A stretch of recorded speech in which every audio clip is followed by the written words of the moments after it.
Hi, welcome back to another Insider. And this week I'm talking about something that for me is very important.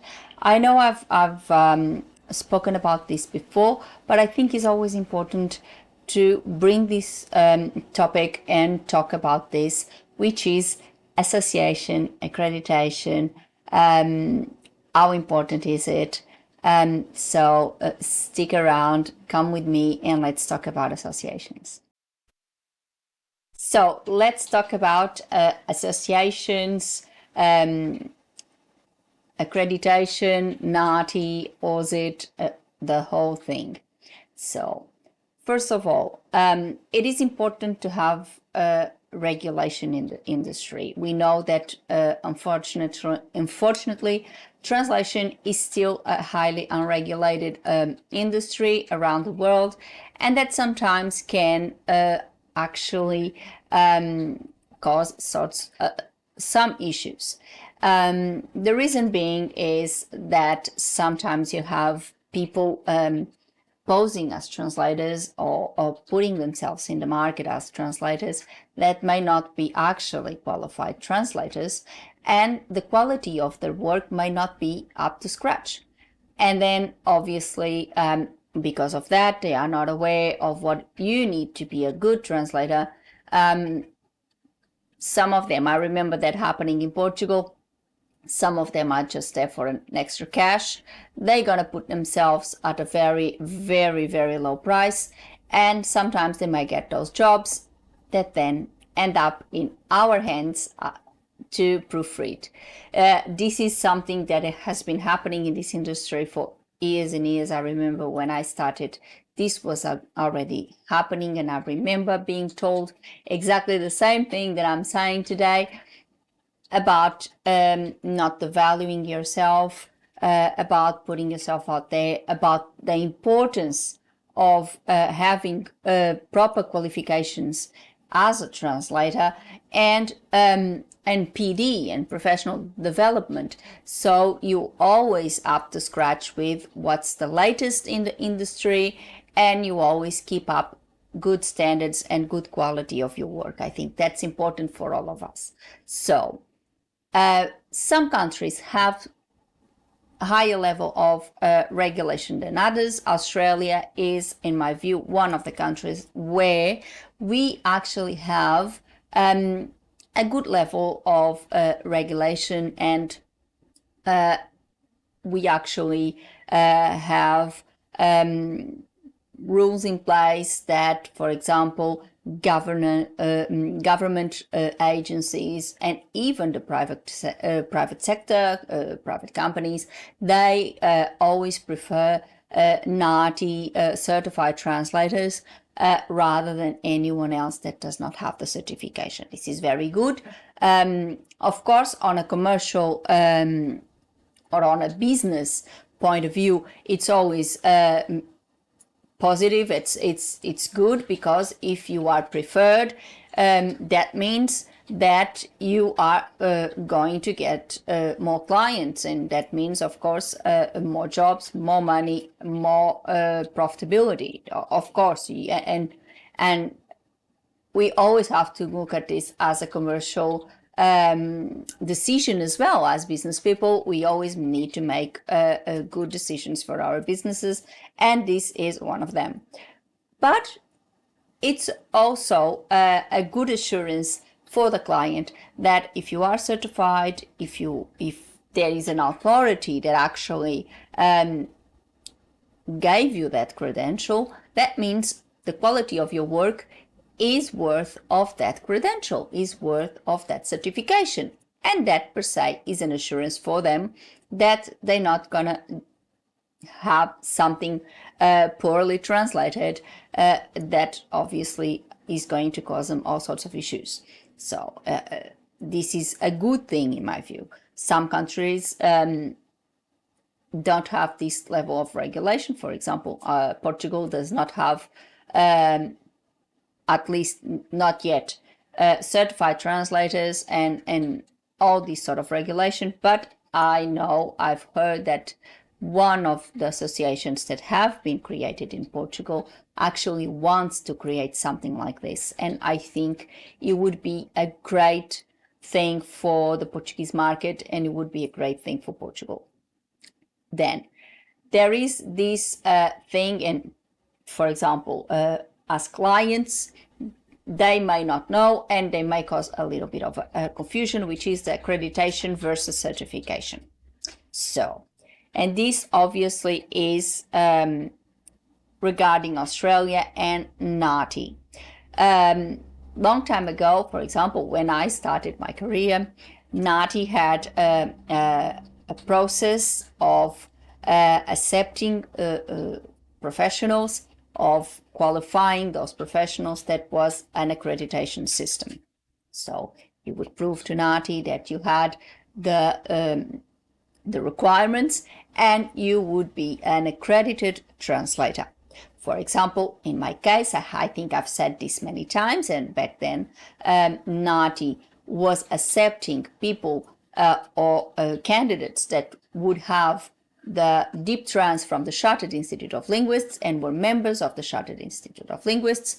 They would be accepted automatically by NAATI, and we would be exempt of the test. That's why I never said the test, the NAATI test, because I had already done my deep trans and I was a member with the Chartered Institute of Linguists. So this was what happened to me. Today, the situation is rather different because there was a few inconsistencies in this system, and NAATI has been working towards improving this and getting a more fairer system and a more,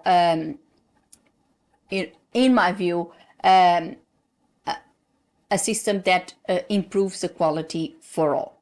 So, because there was translators that were accredited for live, that was the first system that NAATI had. So you would prove your qualifications, NAATI would give you that accreditation, you would get your stamp, and that stamp would last for your entire career. You wouldn't need to do anything else. You were an accredited translator. NAATI then realized that PD is very important, and then they introduced the certification.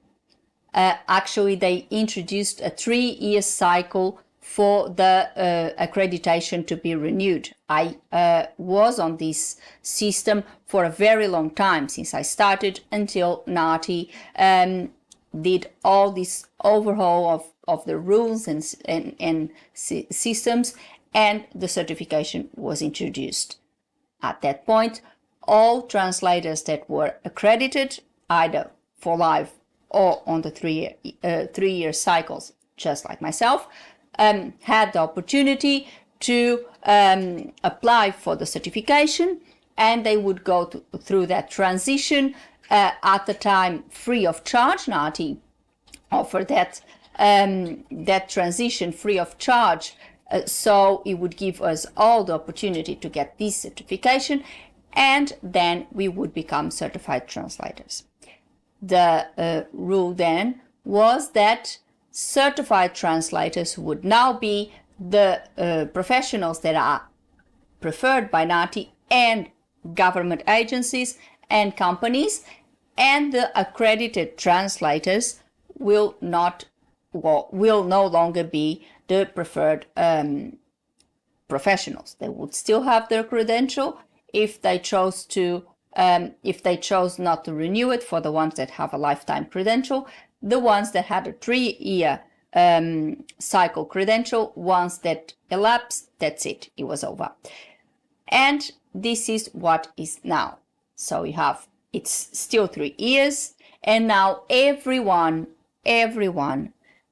needs to renew or recertify their credentials every 3 years, and we need to prove that we have been active in the job, so that we have translated, I think it's 30,000 words in the 3-year cycle, which obviously for someone that is working in the industry is nothing unattainable. most of us will do that in a year, I would think. And then you would have to prove your PD, etc., etc. You would have to show them that really you are active in the industry and you are working towards your improvement. So this is the difference between accreditation and certification. The certification is the new system, and now all translators, all NAATI translators that so the ones that would be required by, for example, DFAT in Australia or any other government agency in Australia, and some consulates, the case of the Portuguese consulate, they have to be NAATI certified. NAATI accredited translators, they still can keep their credential if it's lifetime credential. However, they no longer be the preferred professionals. The stamp is round, whilst our stamp is square. And now NAATI created a digital stamp that may be used for you, and it's a security for practitioners, because, for example, if you think that your stamp has been compromised in any shape or form, you can actually deactivate that stamp. It has a QR code where the authority receiving the document can scan the QR code and verify the credentials of the translator that has done it. So that's a way of verifying their identity. And obviously, if that stamp has been compromised, you can go to NAATI and disable that particular stamp, because a new stamp is created for, you can either create one stamp for each day that you need, or you can create for translations. NAATI actually recommend that one per translation would be a little bit overwhelming and unnecessary. If you create one per day, it's a better approach, and I think it's actually a good approach, because I don't think unless it's a very small project, I don't think we do 3 or 4 or 5 projects in one day unless it's a very small one, and then it justifies. Some colleagues may do one per project. That's up to them. So this is where we stand now. Associations and regulation, etc. How important is this? Well, I think it is very important, and I've said that many times. I think associations like AUSIT, for example, are very important because they promote good standards, such as NAATI, by regulating, by being an authority in the industry. They promote good quality, and so does AUSIT. They promote ethics. It's through AUSIT that we have our code of ethics, that it is very important, and we should all comply. Even to be certified by NAATI, you must comply with AUSIT code of ethics. They promote or provide PD, so you have webinars, you have conferences, you have all sorts of things promoted by AUSIT, including the mentoring program, which I'm very proud to be a part of, and where you can, for example, if you are starting your career, you can be linked to another translator that has been in the career for longer, and then in that translator can guide you and ask your questions, help you with your startup. So I think that's very important. And then it's an investment. I know, and I've said this many times, and I've heard this many times. A lot of people say that all of these NAATI, AUSIT, Chartered Institute of Linguists, associations, whatever, it's all a money-making machine. Yeah, well, yes, we have to pay our membership every year to AUSIT, to NAATI. We need to pay for our recertification. Yes, but I see it as an investment in our career, because having those credentials, having that certification helps us out, because it makes us stand out in the crowd, and it singles us out. It shows that we are really professionals, that we are qualified, and that our job is of quality and therefore preferred by governments, preferred by companies. So I think it is important to be affiliated with an association because it is a two-way street. Yeah, for them is a business. We provide them with their profits, but they provide us with PD, they provide us with the recognition, they help the industry thrive, they lobby for us, and I think that in the end is a very good thing for both sides. That's all for today. I hope you really like this insider with all this information about associations. I think it is very important, as I said, to be part of an association. I've been affiliated first with the Chartered Institute of Linguists when I finished my deep trans, so basically from the start of my career, and then I acquired accreditation with NAATI, which now is a certification, and I'm also a member of AUSIT. I think that is very important because it tells my clients that I'm really serious in this business, that I'm really qualified, and that my work is of quality. And it also helps me through all the PT opportunities that AUSIT provides, for example, and the Chartered Institute of Linguists as well. And it is a very good thing. It gives me opportunity of networking with other colleagues. Now I'm involved with a mentoring program as well, where I can be in contact with wonderful mentees. I just had my first season of mentoring program. I'll be hopefully I'll be starting a new one soon. And I think this is all very good for all of us. So this is what I think. Obviously, you can, if you don't belong to any of these institutions, if you're not in Australia, if you're not a member of AUSIT, you can still be one of my mentees. And that's through my school at Teachable, Updated Words Learning. You can go, I've got 3 wonderful courses. One talks about the academic side of translation, from possible career paths to become a translator, to organizing your day, organizing your routine, all of that. So all that nitty-gritty of the job itself. You also have the business course for translators, because independently of being a freelancer or not, we are business people and we need to run our business as if it was a multinational. That's what I believe in. So I created that business course to help you create your business model, to create your business plan, your marketing plan, get your website going, get a glimpse on how to create your own tools, etc., etc., your financial plan, and then you get all ready, everything ready to go, so you can start with the utmost confidence. And this year I decided to release a 3rd course, which is a practical course. I speak about my tools and how to create your own tools in the business course.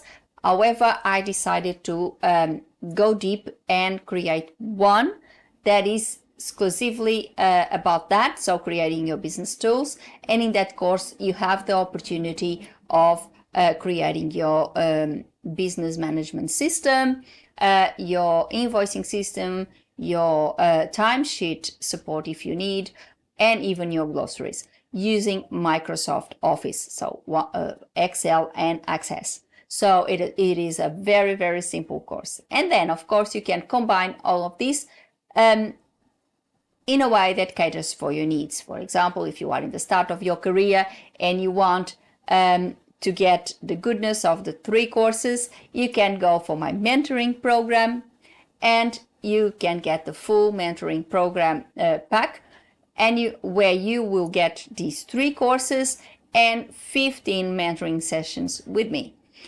And if you want to combine, for example, if you are already in the business, but you just want to take your business to another level, you can buy the full business pack, where you get the business course and the tools course, because of course the qualifications, the academic part you don't need, since if you are already in the business, you don't need to know how to qualify for it.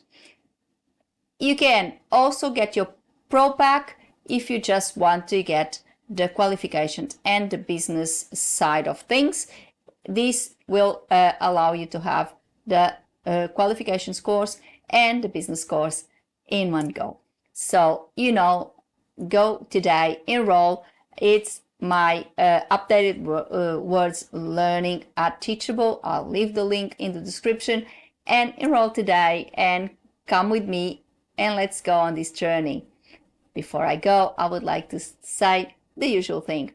Put a like in the channel and subscribe with a little click on the bell so you get a notification of a new insider every week. Before I go, I would like to thank you all for watching. See you next week. Thank you. Bye.